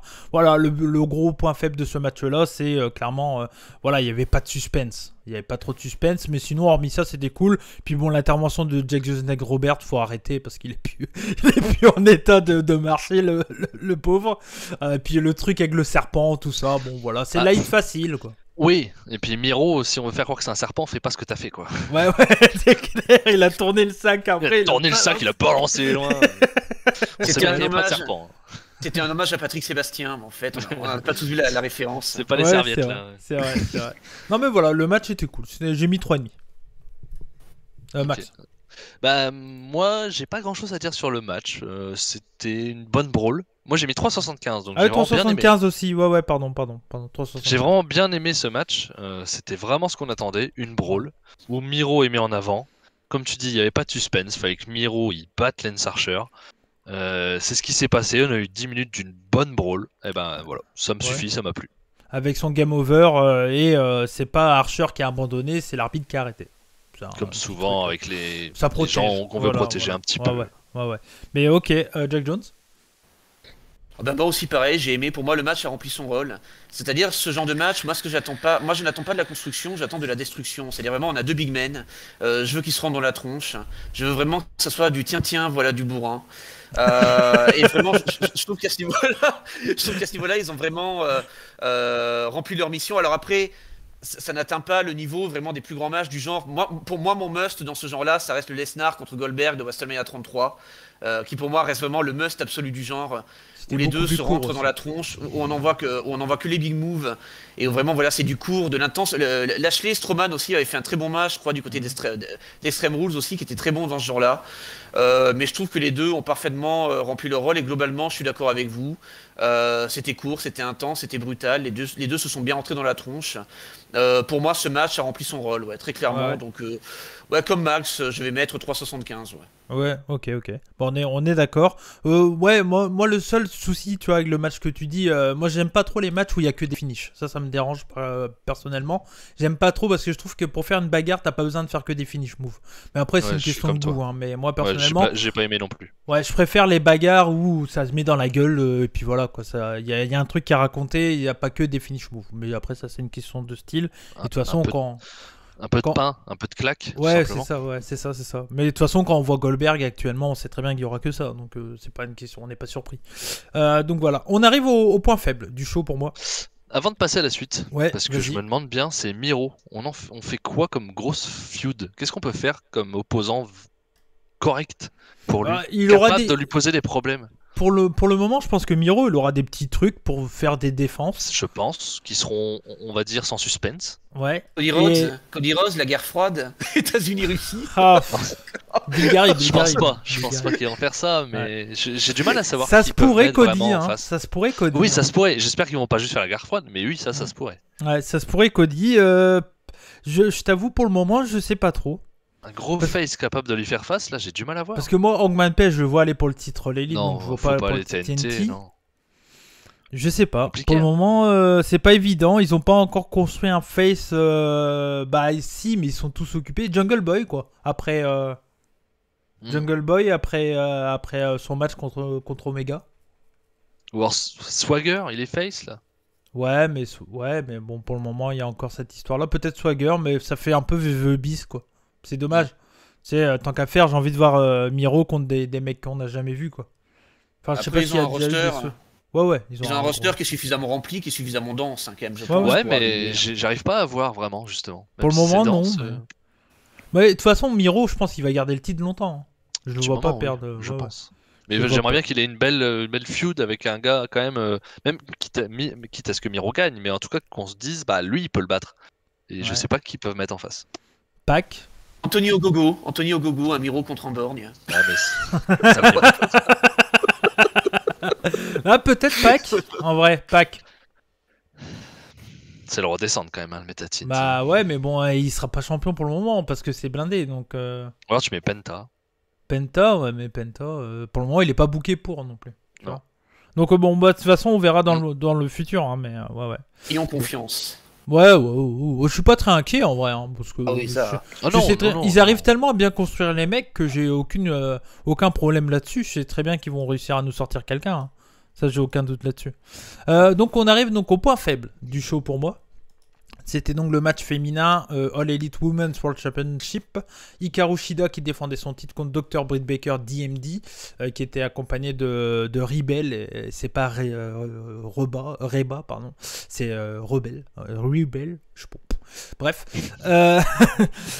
Donc voilà. Donc c'est un match, moi, je m'attendais pas à grand chose parce que déjà, bon, le catch féminin, déjà en lui-même, moi le catch féminin, je suis pas un grand passionné de catch féminin. Il y a certains matchs que j'ai adoré, que ça soit chez WWE, et actuellement je regarde pas mal de Joshi Wrestling, donc automatiquement j'apprécie de plus en plus le catch féminin. Là, j'ai aucun souci sur la construction, sur le côté un peu, on essaye de faire de l'épique et tout ça. Le premier souci que j'ai, c'est que ta heel, c'est la face au final, parce que Britt Baker, elle est ultra over. Ça, on s'en doutait que de toute façon, Britt Baker, depuis son match contre Thunder Rosa, elle est hyper over. Mais je pense que pour moi, la vraie star de ce combat-là, ça a été plus Thunder Rosa que Britt Baker. Britt Baker, elle a été mise en avant parce qu'il y a eu tout le sang et tout ça, et du coup, il joue vachement là-dessus. Mais combat exceptionnel au passage, hein, vraiment. Oui, non, mais le combat était très bon, mais je pense que pour moi, Thunder Rosa était meilleur que Britt Baker dans ce combat. Donc, mais tout le monde pense, beaucoup de gens ont oublié un peu Thunder Rosa, ce qu'elle a fait dans le combat, parce que Britt Baker a saigné, quoi. Ça, quand tu rajoutes du sang, automatiquement, on se rappelle de qui a saigné. Et bref. Mais du coup, pour ce match-là, je me disais, bon, je m'attendais pas à grand-chose. Donc, ils ont fait une construction, voilà, où ils ont essayé de faire de l'épique et tout ça. Il n'y a aucun souci là-dessus, parce que ça reste quand même un titre qui se veut important du côté de All Elite Wrestling avec le titre féminin. C'est un match qui a eu beaucoup de temps quand même, hein. Ils ont eu 16 minutes 22, donc c'est quand même pas mal. Après le stadium, le main event pour le titre, et puis le tag team, c'est le match le plus long du show, donc ça va, il est bien, le temps me dérange pas. Là où ça me dérange, c'est que la qualité de ring est pas bonne. Elle est pas bonne. Il y a dans tout ce qu'elles essayent de faire, elles sont hésitantes. Il n'y a pas d'impact dans les coups. Ça manque vraiment d'intensité. Je croyais à aucun move qui était porté. Ça se voyait trop que c'était chorégraphié et ça m'a totalement dérangé. J'ai vraiment pas aimé le match. Ça faisait très longtemps que j'avais pas autant détesté un match dans un pay-per-view de All Elite. Surtout quand on fait la comparaison par rapport au buy-in qui est clairement mieux, le Shida Serena Deeb, celui-là je trouve qu'il fait vraiment il fait bof quoi. Là les gens ils vont retenir vraiment la victoire de Britt Baker parce qu'elle est over, et pour moi ils sont obligés de la turn face derrière, ils peuvent pas la garder heel tellement elle est over. Mais on peut pas dire que j'ai été déçu parce que j'y attendais pas grand chose, mais voilà, j'y attendais rien, j'ai quand même été déçu quoi. Donc combien j'ai mis à ce match-là? Je crois que j'ai mis 3 pour la forme, parce qu'il y a des efforts et tout ça, mais sinon c'est clairement pas un match que j'aurais envie de rattraper, quoi. Donc voilà, je sais que Max était à peu près du même avis que moi. Ouais, l'exécution a vraiment été mauvaise, quoi. Il y a eu plein d'enchaînements de moves, c'est très très mal exécuté. Et c'est pas une fois ou deux, on a l'impression que c'est tout le long du match, quoi. Ouais. Tout le long du match, il y a des problèmes d'exécution. Et moi, personnellement, je n'attendais pas grand chose non plus. Britt Baker, personnellement, j'ai jamais accroché. Alors oui, le Elle match. est encore green. Hein. Contender Rosa, j'ai bien aimé, mais je suis un peu comme toi déjà. Le catch féminin, c'est pas ce que je préfère. Après, j'aime beaucoup Charlotte il y a des ou d'autres, ou Asuka. Trucs, hein, bien sûr. J'adore regarder leurs matchs, alors qu'avant, je regardais absolument pas de catch féminin. Mais là, j'étais vraiment pas hypé. Et ça a été mal fait. Voilà. Ouais. Donc, pour moi, c'est un gros raté. Et pour moi, ça vaut pas trop du tout. Toi, tu mets combien? 2,5. Ouais, 2,5. Ok. Jack Jones, est-ce que t'es du même avis que nous? Ah bah totalement, oui, je vais aller droit à l'essentiel. Hein. C'était le cacamou de la soirée, très clairement. Ça matchait pas. Hein. Ouais. Ça matchait pas, voilà, ça matchait pas, c'était confus, c'était brouillon. L'overbooking, pour le coup, était un peu trop présent, je trouve. Après, je vais sauver, peut-être, aller un petit peu la fin, où effectivement, ils ont fait comme ça un final un petit peu à la NJPW, avec des contres, des finishers renversés. Peut-être un petit peu le final. Voilà, après, oui... La division féminine de la All Elite Wrestling, bon, moi vous me connaissez, hein, je fais partie des gens qui estiment qu'on peut clairement comparer la All Elite Wrestling avec la WWE. C'est sûr que la division féminine de la All Elite Wrestling par rapport à celle de la WWE, ça reste encore 1 voire 2 niveaux en dessous, très clairement. En fait, si tu compares au main roster, il y a certaines nanas qui sont exceptionnelles dans le main roster. Mais ce qui fait le point faible de la VVE chez les nanas, c'est le booking qui a chier. Mais par contre, quand tu leur laisses de la liberté, elles nous l'ont prouvé du côté de WrestleMania. Dans les 2 matchs féminins, voilà, c'était 10 fois mieux. Enfin, peut-être pas 10, mais 5 fois mieux que ce qu'on a vu hier, quoi. À la WWE, c'est le booking qui a chier chez les nanas comme chez les mecs. Hein. D'ailleurs, mais bon, on n'est pas là pour parler de la WWE, on va revenir à la All Elite Wrestling. Donc oui, voilà, effectivement, un combat très décevant, ça a été le cacamou de la soirée. Par contre, la victoire de Britt Baker fait sens, parce que bon, déjà, je pense que Hikaru Shida a fait son temps. Ça fait combien de temps qu'elle a été championne? Plus d'un an. Plus d'un an. Plus d'un an, quasiment. Voilà, je pense que Hikaru Shida a fait son temps. Et puis, comme l'a dit le camarade Max également dans la preview, Britt Baker, alors, même si au niveau du in-ring, c'est pas top, hein, elle a au moins le mérite de proposer un univers, de proposer une vraie gimmick, après qu'on aime ou qu'on n'aime pas. Et du coup, le fait de donner la ceinture à Britt Baker allait peut-être vers quelque chose d'un peu plus mainstream américain. Ouais, peut-être. Ouais, mais comment tu fais une dentist face? C'est pas possible. Ça va. Personne n'aime les dentistes. Ouais, mais elle est populaire. Il faut croire que le public, oui. Hein, il faut croire que le public, oui. Écoute, il faut croire qu'après, c'est organique. Hein, c'est le public qui décide. Et il faut croire que le public, oui, il aime bien Britt Baker, quoi. Voilà. Et puis pour moi, après, encore une fois, c'est subjectif. Je trouve quand même que c'est une nana qui a une certaine présence, quoi. Voilà, quand elle arrive, elle tient bien sa gimmick. Oui. Elle tient bien son univers. Elle est plutôt bonne en promo. Elle s'est améliorée depuis le début de l'élite. Elle s'est améliorée.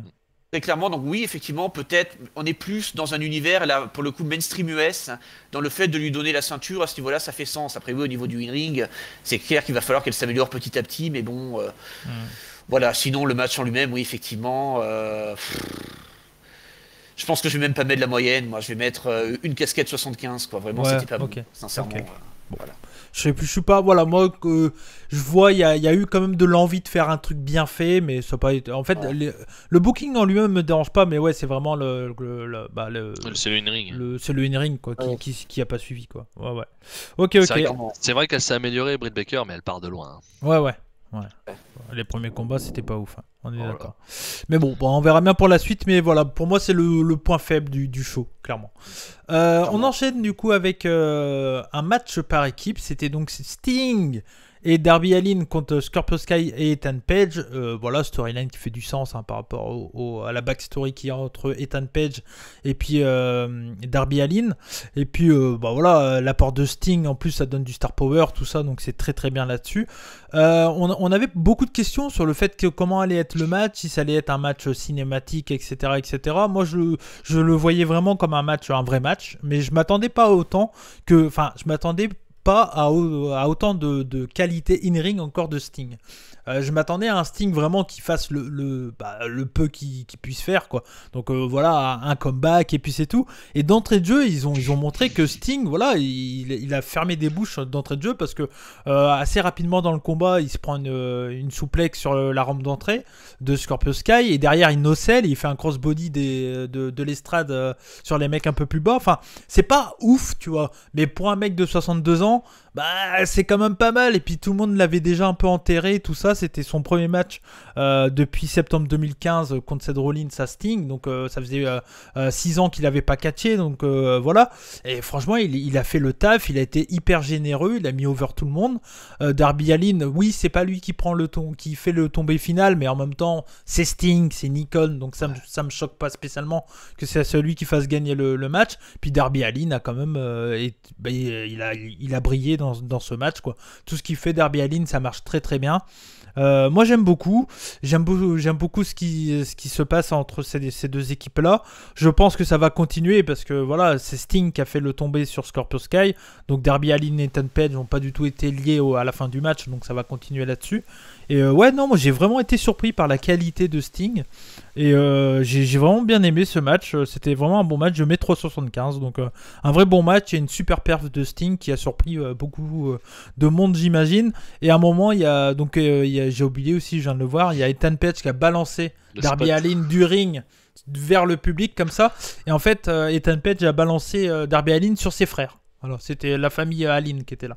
Donc voilà, mais c'était derrière la barricade. Ouais, c'était incroyable ce spot. Mais de toute façon, Darby Allin qui se prend des spots de malade à chaque fois. Ouais, c'est clair. Donc voilà pour moi un vrai bon match et bien surpris de la qualité encore des capacités de Sting, quoi. Donc et il était fit, quoi, et un bon physique pour son âge. Donc voilà. Max. Tout pareil. Tout pareil, c'est-à-dire que je pensais que Sting allait faire un hot tag, faire ses moves signature et basta, quoi, à peu près, quoi. Comme un homme de 62 ans devrait faire, je dirais. Ouais. Mais non, monsieur se prend un petit bump directement sur la rampe d'entrée. Puis après un petit saut, tranquille. Non, très bien. Vraiment mieux que ce que je pouvais penser. Que Sting gagne, fasse le tomber, personnellement, ça ne me gêne pas du tout. Il a déjà tellement mis over Darby Allin. Ouais. Il a déjà fait le taf, hein, donc il peut bien prendre une victoire lui-même pour le plaisir de voir Sting gagner, quoi. Ouais, c'est clair. Pour les anciens, ça fait toujours plaisir. Et ce spot, quoi. Spot de Darby Allin qui se fait balancer. Il passe à 2 doigts de la barrière. Ouais, il a 2 doigts de s'éclater les colonnes. Il va pas finir vieux, ce gamin. Sans déconner, il va crever sur le ring. Il fait trop de trucs. Non, mais je pense qu'on n'est pas prêt encore de ce qui va se passer par la suite. Parce qu'il part vraiment pour Ethan Page, Darby Allin, les deux à Evolve, ils sont allés loin. Et je pense qu'ils auront les capacités d'aller aussi loin. Donc, c'est clair, ça risque d'envoyer quand même. Hein. Les deux là, j'ai bien envie de voir ça en tout cas. Ça va être bien. Et 3,75 aussi pour ma part. Très bon tag. Pour souffler, de nouveau. Ouais, Jack Jones. Alors oui, le combat était solide. L'excellent move, encore une fois, de la part de la All Elite Wrestling, c'est qu'en fait, pour pouvoir économiser quelqu'un comme Sting, pour moi, il y a 2 options. Soit tu mets dans un tag team match, comme ça permet ça fait en sorte que ces mouvements sont sur des durées plus courtes et sont beaucoup plus impactants. Ou alors éventuellement, tu le mets dans un combat cuté, dans un combat cinématique. Ce qui avait été le cas la précédente fois. Après, le combat en lui-même, très honnêtement, c'était solide. Mais mis à part les 2 cascades de Jean-Michel Trompe-la-Mort, de Darby Allin. Tant que c'est pas Jean-Michel à peu près, il reste en vie. Oui. J'ai eu cette étrange sensation, je sais pas, j'avais l'impression de plus assister à un combat de Weekly qu'à un combat de pay-per-view, en fait. C'est une sensation bizarre que j'ai eue. Pourtant, c'était solide. Il n'y a pas grand-chose à dire sur le combat. C'est une sensation personnelle. Voilà. J'ai pas eu la sensation d'assister à un combat de pay-per-view. Ah, mais t'as vu Sting, quoi, à 62 ans. Oui, moi, juste ça, pour moi, c'est... Parce que le voir catcher, pour moi, c'est déjà pay-per-view. Parce qu'il va pas catcher à Dynamite. Il catch, hormis un Dynamite spécial, il va jamais catcher un Dynamite. Donc, non, c'est clair. Après, c'est dans un match par équipe, encore une fois. C'est vraiment dans une configuration très spéciale. C'est fait exprès, bien sûr. Solo, j'espère il fera pas de solo, je pense pas. Je pense pas. Maintenant, sa prestation a été bonne, mais c'est... Je sais pas si c'est un vrai jugement, je pense que c'est plus une sensation, c'est plus de l'ordre de la sensation. J'ai trouvé que ce combat avait peut-être plus sa place à Dynamite. que dans un pay-per-view comme Double or Nothing. Ouais, c'est pour une moi, sensation personnelle. Ouais, mais pour moi, Sting, c'est tellement une icône du catch qu'il n'a pas sa place à catcher dans Dynamite. C'est obligatoirement pay-per-view. Oui, bien sûr, oui. Tu vois, donc, C'est dur avec AEW, Jack Jones. Ah oui, ça... Ouais, on sait que t'es plutôt un haters de All Elite. C'est plus VVE, on le sait, ça. Ah oui, bien sûr, oui. Combien de casquettes tu mets à ça, Jack Jones? Écoute, je vais en mettre 2,75, 2,75,3, ouais, pas plus. Ok, d'accord. Ok. Bon, moi j'ai plutôt bien aimé. On a mis la même note avec Max, 3,75. On enchaîne du coup avec le match pour le titre AEW World Championship Title. C'était un triple threat match. Juste un peu avant dans le pay-per-view, il y a eu une espèce de promo qui était très très drôle. On voyait les trois s'entraîner. Enfin, on voyait Pac s'entraîner, faire des pompes.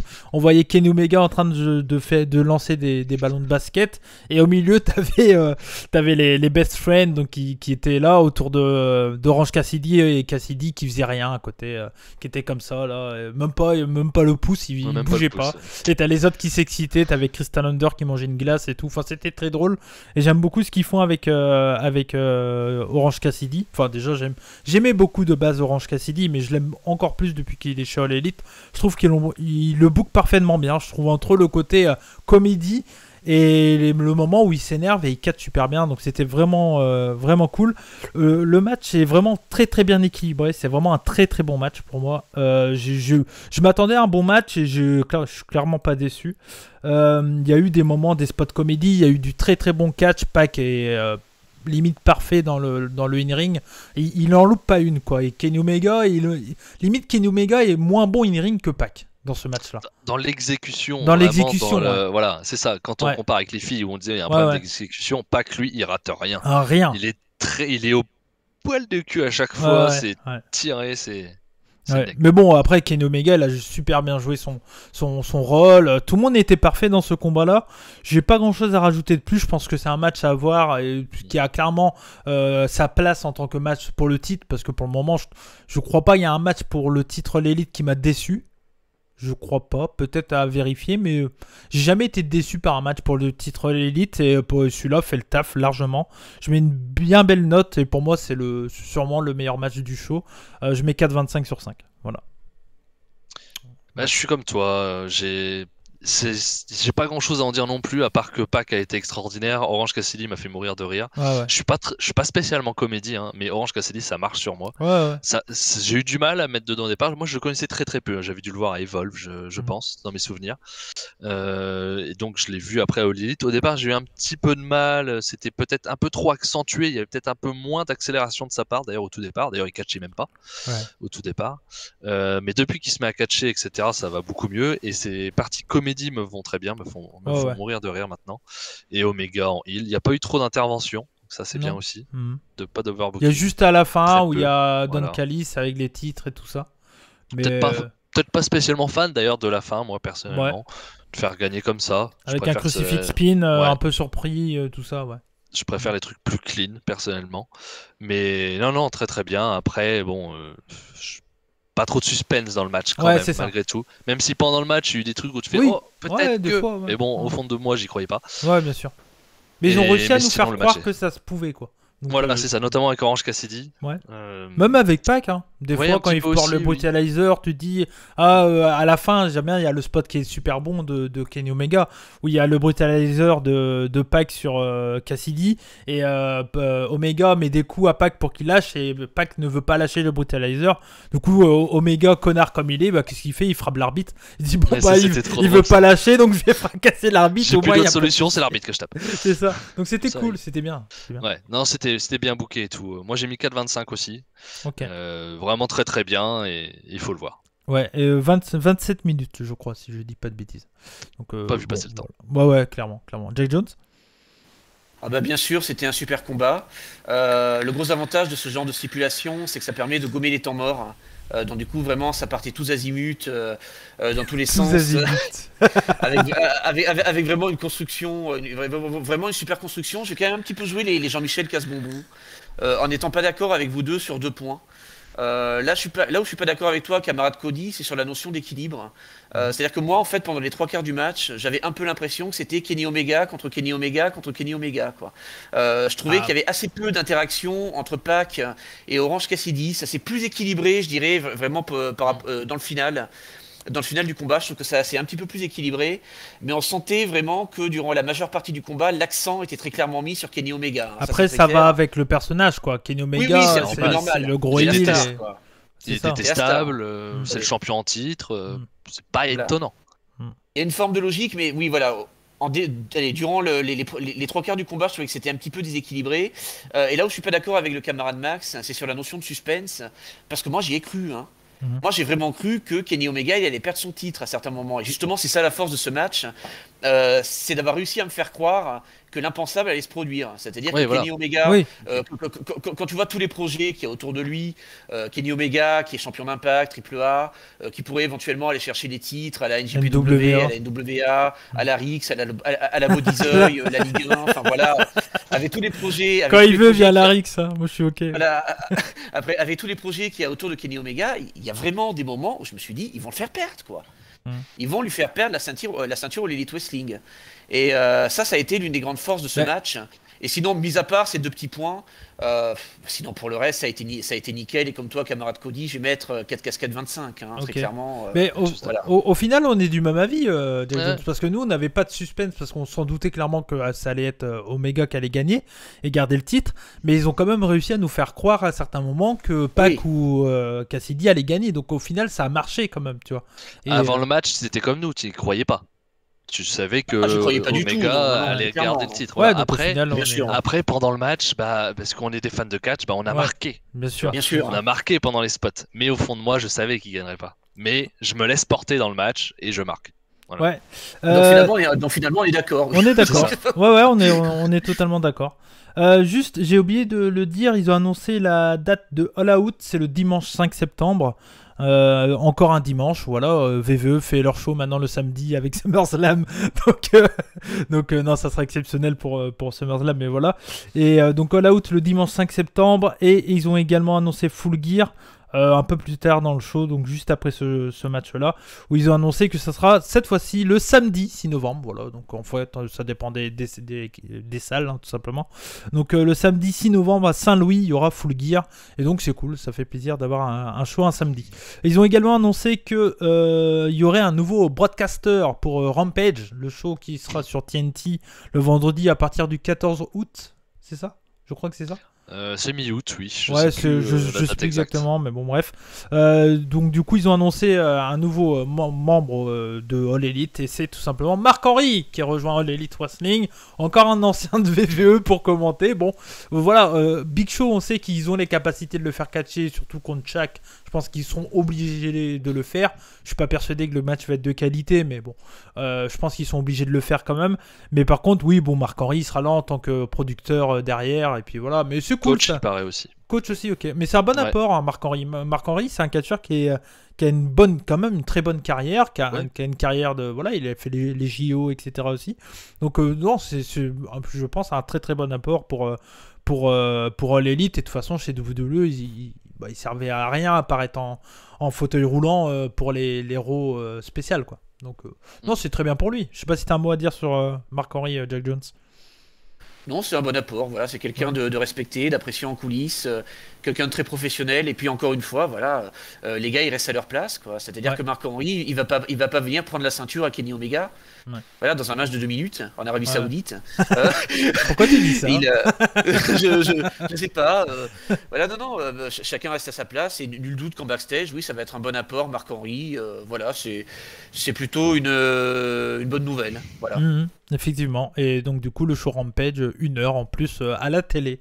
On va passer du coup au main event, c'était le Stadium Stampede Match 2, Inner Circle contre The Pinnacle. Il s'est passé beaucoup de choses, j'ai noté très peu de choses parce que du coup j'ai regardé le match avec Max, et du coup j'ai dit à Max, bon on va profiter, on va pas trop noter de choses. Je vais laisser la parole à Jack Jones, tiens, pour commencer sur ce main event. Mais écoute, de manière très étrange, moi qui avais adoré le précédent match, le Stadium Stampede, le premier du nom, Celui-ci, bizarrement, je suis pas franchement rentré dedans. Ok. Je sais pas pour quelle raison. Alors, je sais pas si le combat était cuté ou pas trop cuté. Je sais pas s'il a eu lieu en live ou pas en live. Alors, non. Toute la partie backstage et tout ça, c'est cut à mort, c'est du cinématique. Et les parties live, il y a celle de Jericho et MJF dans le public et la fin. Voilà. J'avais cette étrange sensation en fait de voir des séquences qui étaient des séquences indépendantes les unes des autres. Bah, moi, c'est ça que j'ai adoré. Moi, j'ai adoré ça. Ouais. Et je trouvais que ça manquait de liant, quoi. Là, le gros avantage, tu sais, avec les matchs qui sont comme ça tricotés, et c'est d'ailleurs pour ça que j'ai adhéré à un produit comme la Lucha Underground d'ailleurs, où la plupart des matchs étaient comme ça, même quasiment tous les matchs étaient comme ça, c'est que quand c'est cuté, en fait, ça gomme les temps morts, et tu as l'impression, en fait, que chaque action va avoir son importance. Ça donne vraiment un sentiment d'urgence à l'ensemble. Et j'ai moins senti ça dans ce match, quoi, de manière assez étrange. Après, bon, il y avait quelques spots qui étaient sympas par-ci par-là, mais je trouvais que l'ensemble manquait un petit peu de liant, je trouvais. Bah, moi, ce que j'adorais, en fait, c'est ça le truc, c'est que le Stadium Stampede, il a que de nom. La seule ressemblance qu'il a avec le premier, c'est qu'il a le même nom, quoi. Parce que sinon, ça n'a rien à voir avec le premier. Le premier, c'était vraiment, c'était l'élite avec Matt Hardy, c'était pas vraiment une faction, c'était contre l'Inner Circle, donc c'était plus un combat de guerre, de faction contre faction, en gros. Mais là, c'était faction contre faction, mais on sait que dans ces factions-là, il y a une guerre entre les deux Enforcers, Hager et puis Wardlow, les tag teams et Guevara et puis Sean Spears et Jericho et MJF. Et moi, ce que j'ai adoré dans ce combat-là, c'est qu'ils ont réussi à en faire un 2 en faisant un truc totalement différent du premier match, un truc qui était beaucoup moins dans la comédie que ce qu'on a eu lors du premier combat, qui était beaucoup plus sérieux, beaucoup plus violent aussi dans l'ensemble, que ce soit les segments dans le frigo avec Wardlow et Hager. C'était super bien filmé, c'était bien rythmé, c'était bien chorégraphié. Je trouve que c'était vraiment la qualité de film américain, on va dire, dans les cascades et tout ça. Après, ça reste clairement un film style typé, scène d'action au cinéma, etc. Il y a des caméos sympas avec les deux coachs des Jaguars de Jacksonville.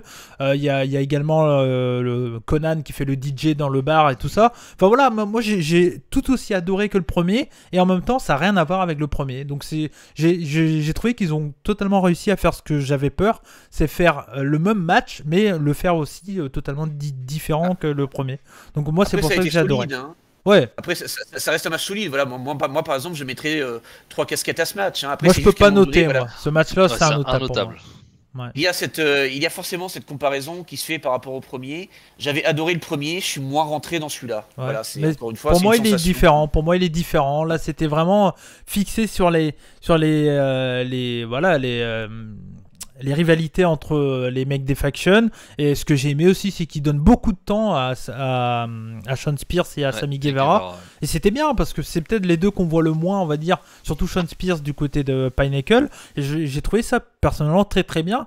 Et son moment où il est dans une salle avec plein de chaises et tout ça, c'est très très cool. C'était vraiment très très cool. Je crois qu'il y a eu un espèce d'hommage à Reservoir Dog aussi à un moment. Je crois, d'après ce que j'ai cru comprendre, quand il y a une scène dans Reservoir Dog où t'as un mec qui est attaché à une chaise et il sort une grosse clé. Ouais, voilà, une grosse clé, et il coupe une oreille avec la grosse clé, et c'est pour ça, et on le voit, Sean Spears, tu vois, il danse comme dans le film, et il prend la clé, et il la regarde, et au final il la jette. Mais voilà, c'était plus ou moins un hommage à Reservoir Dogs, d'après ce que j'avais compris. Mais voilà, mais j'ai trouvé vraiment le match très costaud. C'est ce que j'avais dit dans la preview avec Max, c'est que je savais pas comment ils allaient faire. J'avais dit la possibilité c'est de commencer un truc cuté et le finir en live. C'est ce qu'ils ont fait. Moi j'ai trouvé ça très bien. Donc pour moi c'est tout aussi une réussite que le premier. C'est juste différent que le premier, et tant mieux. Et qu'est-ce que c'est grand? Ouais. Parce qu'on a vu plein d'autres endroits. Ouais, c'est clair.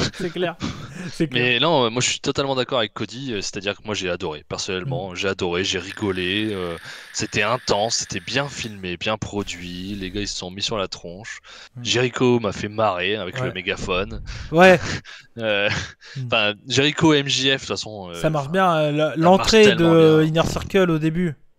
On a eu peur un peu, mais... Oh ouais, Jericho il se jette là, il fait une descente, j'ai eu peur, le drame. Comme c'est pour ça que d'entrée de jeu, on a su que c'était cuté. À partir du moment où t'as ce moment-là, c'est impossible qu'ils le fassent en live. Ils peuvent pas le faire en live. Ils peuvent pas le faire en live. Bah oui. Surtout avec ce qui s'est passé avec Owen Hart et tout, ils peuvent pas se le permettre. Trop dangereux. Mais ouais, non, c'est super. Moi, j'ai adoré. Par contre, j'y repense là, mais les pauvres qui ont dû monter le ring dans le stade où il y a juste eu le début où ils ont fait allez, c'est bon, on sonnait la cloche, de move, et après on n'y va plus. Ouais. Bah, après. Mais non, ça m'a fait marrer. Franchement, j'ai beaucoup aimé. Le petit rappel aussi dans le bistrot où c'était, dans le bar, où c'était le moment que j'ai sûrement préféré, moi, du premier entre Page et Swagger. Qui était Hager, pardon, et qui était vraiment très très bien. Là, pareil, ils boivent un petit coup ensemble et puis après ils se foutent sur la tronche.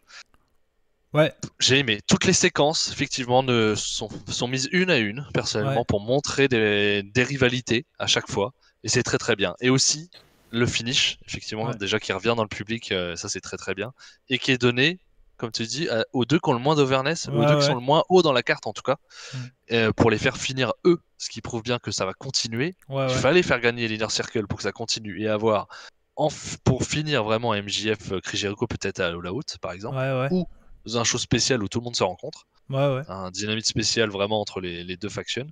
Bon, un espèce de Survivor Series match. Pourquoi pas, comme ça il y a des éliminations, c'est possible aussi. C'est possible aussi. Mais je pense qu'il faudra quand même à un moment donné un MJF contre Chris Jericho vraiment pour finir ça. Mais non, moi j'ai adoré, personnellement j'ai adoré. Est-ce qu'ils feront pas genre du style carrière contre quelque chose un truc, Peut-être, parce qu'on sait très bien qu'à un moment donné il va repartir en tournée musicale, notre ami Jericho, donc Fozzy va se remettre sur les routes quand ils pourront. Donc, cet été, je crois que c'est déjà le cas, hein, je crois. Ouais, donc forcément à un moment donné, Jericho va s'arrêter. Est-ce que ce sera vraiment une fin de carrière avec Jericho? On sait jamais. Hein. Ouais, c'est clair. Non, mais moi j'ai adoré. C'est pour moi, faut vraiment pas le faire. C'est bizarre de dire ça, mais faut vraiment pas le comparer au premier. Ils ont rien à voir les deux ensemble en fait. La seule ressemblance, c'est le nom quoi. C'est Stadium Stampede, mais sinon le match a un autre délire qu'ils ont, un autre truc des possibilités de ce match-là. Je sais pas s'ils en referont un autre, un de ces quatre, parce que du coup, je pense que maintenant, faut que c'est une bonne raison, quoi. Ouais, voilà, peut-être que ça reviendra un de ces quatre, hein, peut-être. Hein.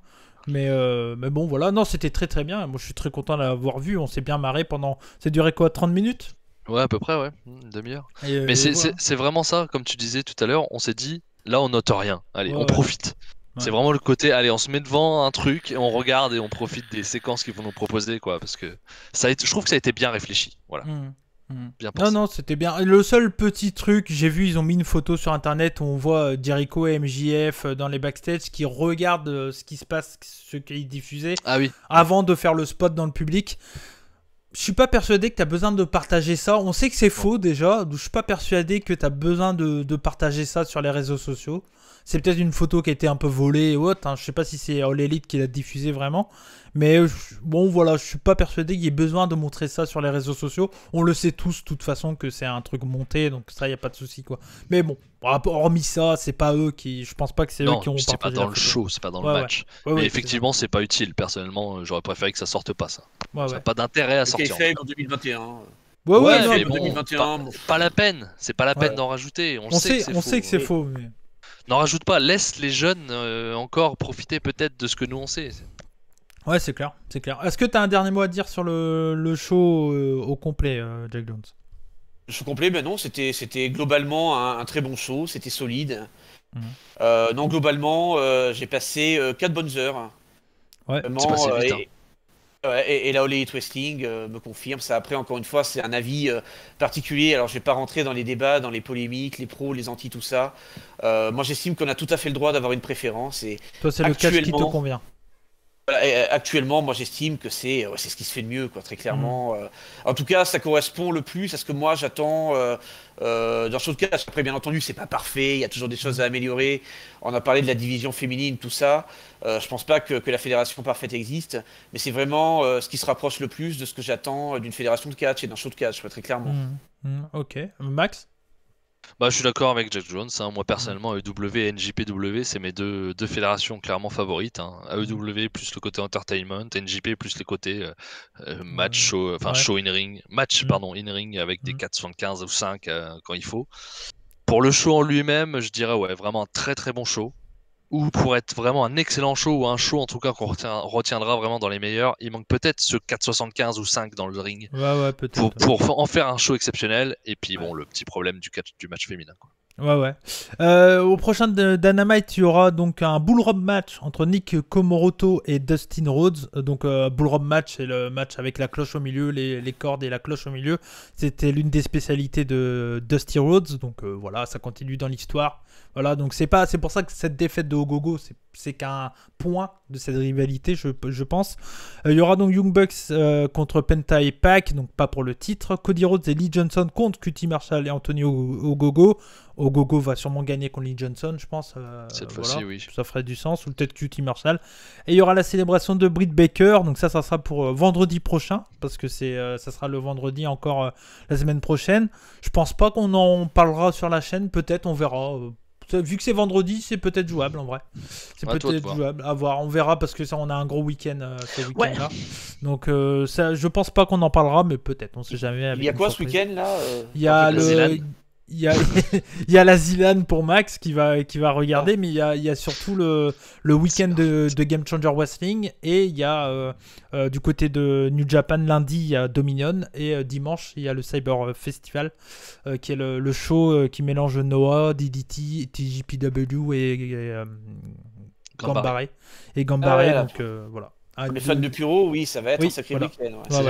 Il y a deux gros shows là d'affilée dans le Puro qui sont énormes, donc c'est pour ça que ça va être un peu compliqué. Mais par contre, on se retrouvera dans 2 semaines, ça c'est sûr, pour parler de All Elite Dynamite avec Max, parce qu'il y aura dans 2 semaines Kenny Omega contre Jungle Boy pour le titre poids lourd de All Elite. Donc ça, c'est clair et net. Ça va être bien. Voilà.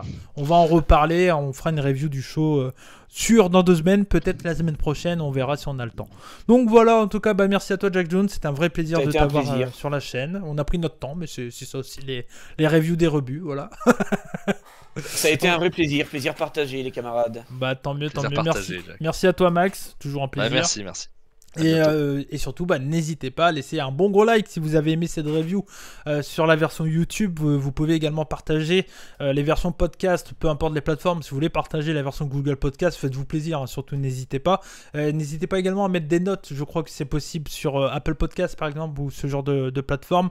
Je crois que sur Spotify c'est pas possible, mais voilà, en tout cas sur Apple Podcast je sais que c'est possible, sur Google Podcast aussi. Donc si vous nous écoutez par ces liens là, surtout n'hésitez pas à laisser un 5 étoiles, ça fait toujours plaisir, et à partager tout ça. Vous pouvez également, je le répète, mais si vous voulez nous aider en étant membre de la Rebut Family pour avoir les émissions en avant-première. Merci à vous les gars, et je vous fais des bisous à tout le monde, et comme on dit chez nous, banzai, et surtout n'oubliez pas, soyez curieux. Allez, ciao. Et en plus en synchro, c'était beau ça.